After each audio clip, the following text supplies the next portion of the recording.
Então vamos ao texto. E tendo comido, ficou confortado. E esteve Saulo alguns dias com os discípulos que estavam em Damasco. Verso 20.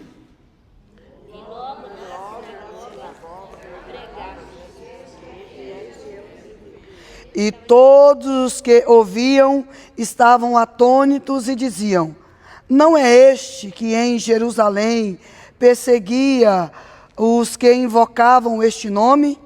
E por isso veio aqui para levar os presos aos sacerdotes?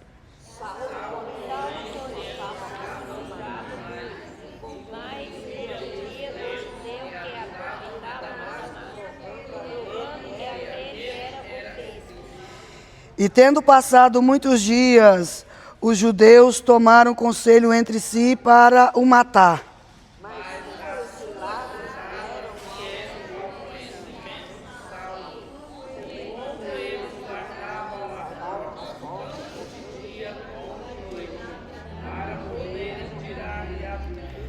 E tomando-o de noite, os discípulos o desceram dentro de um cesto pelo muro. Amém?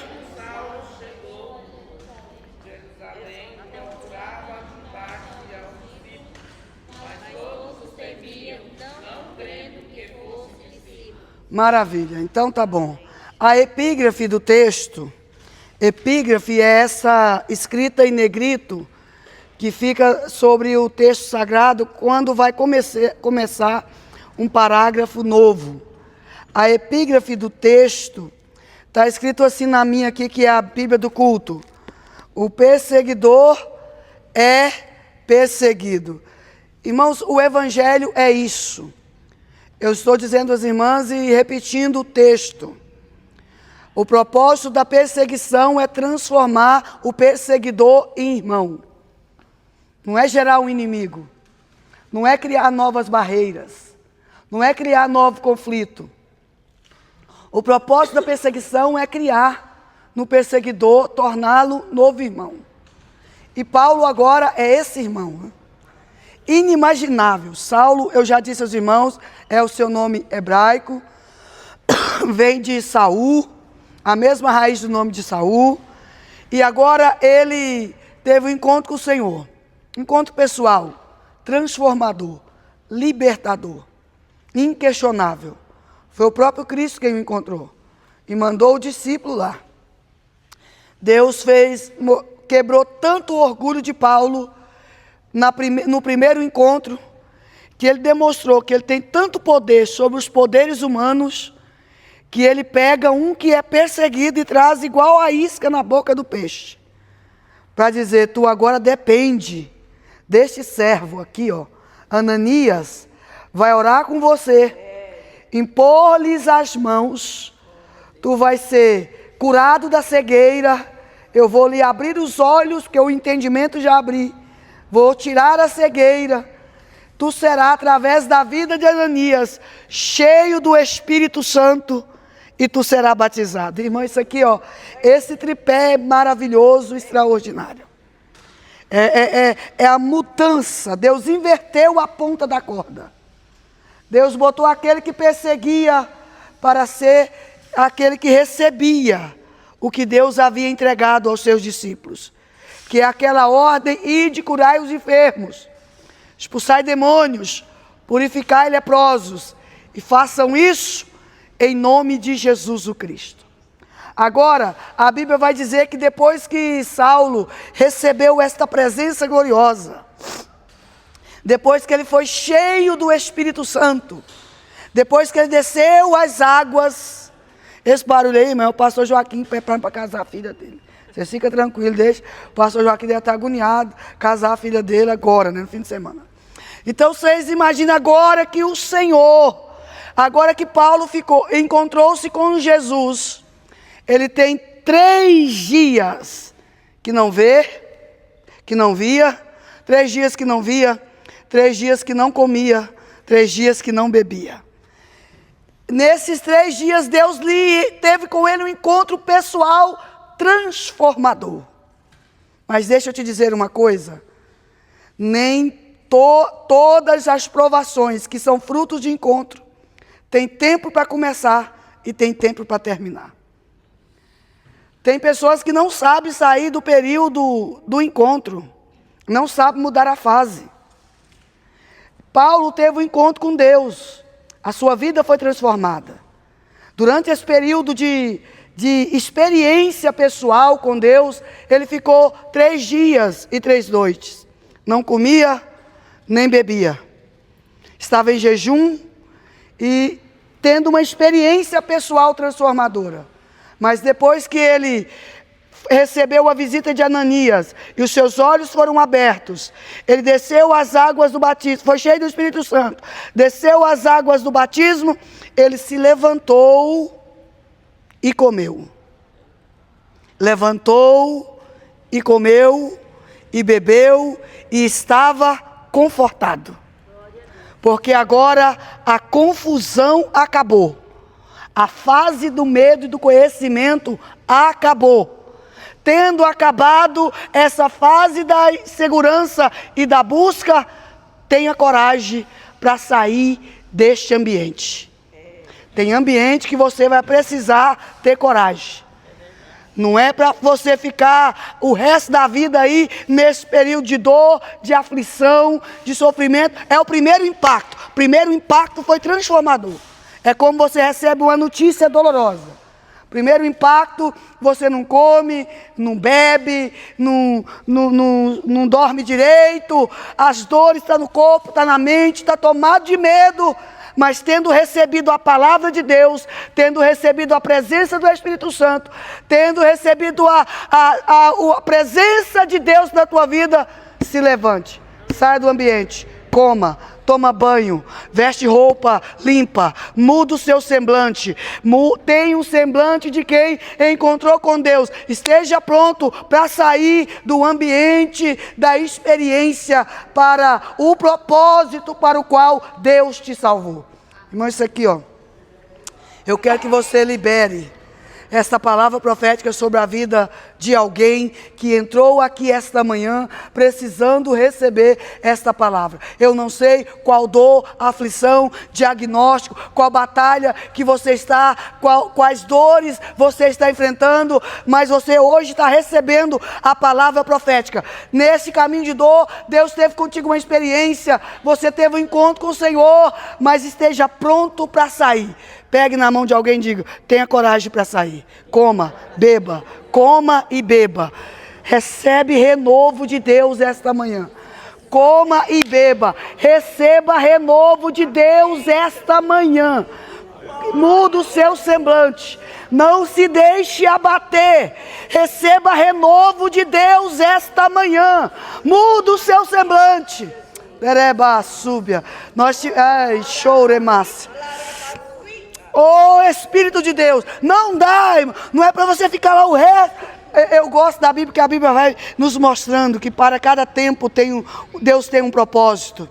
Como Salomão escreveu em Eclesiastes capítulo número 3, há um tempo determinado para todas as coisas e há um propósito para todos os tempos debaixo do céu. Deus tem para tudo um propósito, um objetivo, uma finalidade. Então nós precisamos aprender a sair dos ambientes. Lembra de Davi? Quando Deus permite que o filho que ele teve com Batseba, que era fruto do pecado, ele ora, clama, jejuma, veste de pano de saco e cinza, ele chora, lamenta, até que alguém entra na presença dele e diz, rei, o menino é morto. Ele falou, morreu? Tomou banho, fez a barba, um judeu não fazia, né? Ele tomou banho, botou roupa nova, comeu, se alimentou, se levantou e vida que segue. Cingiu-se de força. Nós precisamos ter isso em mente. É isso que Paulo vai fazer. Ele se levantou, foi confortado. É isso mesmo, a minha vida agora é essa. Teve ciência. Esse conforto aqui ele teve consciência. Deus mudou o tempo, mudou o propósito, mudou toda a vida dele, e impactou de tal forma. Então ele foi confortado, quer dizer, eu não vou chorar, porque eu era judeu de judeu, eu mandei matar, eu estava lá quando apedrejou Estevão, não, eu tenho um novo propósito. Eu vou levantar e sair daqui. Tendo sido confortado, quer dizer, cheio do Espírito Santo, disse, agora eu tenho um propósito. Não vou ficar aqui mexendo com ferida, não. Eu vou pregar o Evangelho. Eu tenho um chamado e o chamado é urgente. Eu tenho um propósito e o propósito é urgente. E a Bíblia diz que ele, tendo saído dali, ele começou a pregar o Evangelho. E aqueles que viam Paulo pregar a Cristo, olhavam para ele e pensavam, está muito normal não, né? Esse aqui não veio aqui, não foi para aprender. Aqueles que falavam em nome de Cristo. Esse que veio aqui, não estava aqui, não era como perseguidor. E essa conversa não era só entre os fariseus, os saduceus, os sacerdotes que enviaram Paulo, não. Essa conversa estava dentro da igreja. Porque nós, a igreja de Cristo, temos dificuldade para receber novos irmãos que Deus levanta com uma missão e coloca eles em evidência. Nós temos dificuldade. Porque para muitos Deus leva tempo para curar, libertar. Mas tem uns que Deus vai libertando e curando no caminho. Deus vai transformando no caminho. E enquanto ele está caminhando, eles estão no meio da igreja, florescendo, dando fruto, produzindo. Paulo já chegou, ele é conhecimento, ele é cheio de conhecimento, dotado de conhecimento, dotado de sabedoria. Ele conhece toda a lei. Se você conhece o currículo de Paulo, o quanto extraordinário é, então ele não tem tempo a perder. Mas também ele não vai se embaraçar por conversas alheias. Irmão, não se embarace por afronta, não. Não se embarace por alguém que questione aquilo que Deus deu para a tua vida, não. Eu fico dizendo às irmãs aqui, ó, as irmãs do Sítio Oração, Deus nos chamou, nos colocou aqui à frente, nos encheu de autoridade, nos deu coragem, nos colocou nessa posição. Não tenha medo de repreender uma enfermidade, de orar com liberdade, de deixar Deus usar vocês em ousadia, porque o Espírito de Deus é em nós e Ele tem conosco um propósito. Ele está sobre nós. Então, irmã, Paulo não deixou barrar pelas palavras de afronta. Agora ele é perseguido. Aqueles que antes eram companheiros dele, a mesa mudou. Isso aqui, missionária Aires, é muito importante, nós não podemos deixar cair por terra, nós já vamos orar. Nós não podemos deixar sem falar.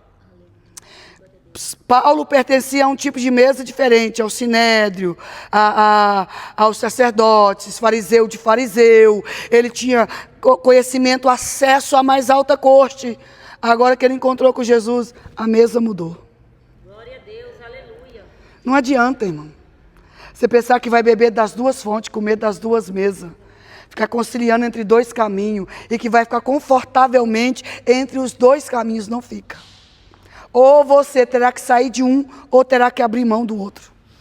Então, o propósito, o chamado de Deus é conversão, é mudança de rota, mudança de lugar, mudança de ambiente. Perceba que a mesa de Paulo mudou. A mesa que ele come agora é a mesa de quem é perseguido. É a mesa da igreja, é a mesa dos irmãos. Na mesa dos irmãos, ele vai ter que comer na mesa aquilo que Deus dá aos irmãos. É aquilo que os irmãos dividem com ele, aquilo que os irmãos compartilham com ele. Agora, a mesa que ele comia antes, que era dos sacerdotes, dos fariseus, da alta corte, agora é a mesa que quer matá-lo. Você terá que escolher em que mesa você vai sentar e de que comunhão você vai viver. Eu já falei isso aqui para os irmãos aqui. E disse muitas vezes, até de emprego tu terá que sair. E não terá que ter medo. Ah, mas meu emprego... Se for assim, irmão. Se for assim, nós vamos ter que aceitar. Coisas que a Bíblia não aceita. Permitir. Coisas que a Bíblia não permite. Se nós for justificar como profissão, como nós estamos vendo na mídia por aí. Não, eu sou evangélico. Pode ser evangélico. Cristão é outra coisa. Cristão é diferente. Cristão tem que sair de mesa, tem que sair de ambiente. Paulo teve que sair. Aquela mesa queria matá-lo, porque sua fé se tornará ridícula. Por isso, quando eu vejo alguém, como eu vejo algumas bandas famosas por aí no Brasil, dizendo, eu sou evangélico. Aí você vê ele com uma garrafa de uísque na mão, dançando um forró, sem roupa, fazendo maior festa, ou dançando, ou cantando e fazendo bagunça, e dizendo, não, mas eu sou evangélico. Isso não é verdade, irmão. O evangelho é mudança de vida, é boas novas para todo aquele que nele crê. E o evangelho é confronto, é mudança de mesa, mudança de ambiente, mudança de lugar, mudança de propósito. Perceba que Paulo, o homem que tinha conhecimento, acesso à mais alta corte, um homem que tinha dupla cidadania, tanto pertencia a Roma como pertencia aos judeus, ele tinha liberdade e status na sociedade. Perceba que a mesa dele muda. Aqueles que antes mandavam ele ir com carta, agora tem uma carta para mandar prender ele. Aqueles que antes abriam as portas, agora querem matá-lo. E sabe quem vai acolher Paulo? A igreja. Porque esta é a missão da igreja. A missão da igreja não é bater a porta e dizer, não, aqui você não entra, porque você era um perseguidor. A missão da igreja é, aqui tem um ambiente de cura. Seja bem-vindo ao corpo, seja bem-vindo à casa. A igreja que antes te perseguia, que antes você perseguia, agora é o seu ambiente de proteção. Oh, Remassúbia. Isso aqui é extraordinário. Que a igreja se torne esse ambiente de proteção, de cura, lugar de restauração, revestimento e graça. Que aqueles que aqui entrarem, encontrem revestimento, encontrem proteção, encontrem cura. Que a gente não olhe para o nosso irmão assim, está vindo aqui, nem tem característica da gente ainda. Não, irmão. Nós possamos olhar como a igreja primitiva olhou e olhava para os apóstolos. Aqui você será protegido. Porque Paulo é tão espetacular que ele diz, a Bíblia diz, sabe como que ele respondeu? Trabalhando mais. Trabalhando mais. Missionário está me questionando porque eu estou profetizando. Profetize mais. É porque eu estou pregando, pregue mais. É porque eu estou orando, ore mais. É porque eu estou visitando, é para a glória de Deus, visite mais. Porque eu estou falando, faça mais. Faça com mais excelência, porque está dizendo que ele se esforçava. Faça com mais excelência, faça sem vaidade, faça para a glória de Deus, faça para que o nome de Jesus apareça. Faça! Olha o tanto que é extraordinário, que aí vão prendê-lo. A igreja tem cesto, né, irmão? Nós podíamos pregar só uma mensagem, só aqui. A igreja que sabe tecer cesto. Aprendeu lá com Joquebede, lá no Antigo Testamento, lá no Êxodo. Aprendeu lá com Joquebede a tecer o cesto e dizer, Moisés não vai morrer não. Vou pôr ele aqui no cesto, betumar, passar betume, deixar ele às margens do Nilo. Tem crocodilo, tem cobra, tem tudo, mas Deus vai preservar o menino vivo dentro do cesto que a igreja sabe tecer. E aqui no Novo Testamento, revela que a igreja do Novo Testamento também tem um cesto. Pegou Paulo, botou dentro do cesto e desceu. Essa é a igreja, irmão. É a igreja que não mata, é a igreja que protege. A rede de proteção é aqui, ó. Aqui, os chamados não morrem. Esta é a palavra que precisa ficar na nossa mente. Aqui, aqueles que têm chamados, aqueles que foram escolhidos, não morrem. A igreja protege e os mantém vivos para que eles cumpram o propósito para a glória de Deus. Amém?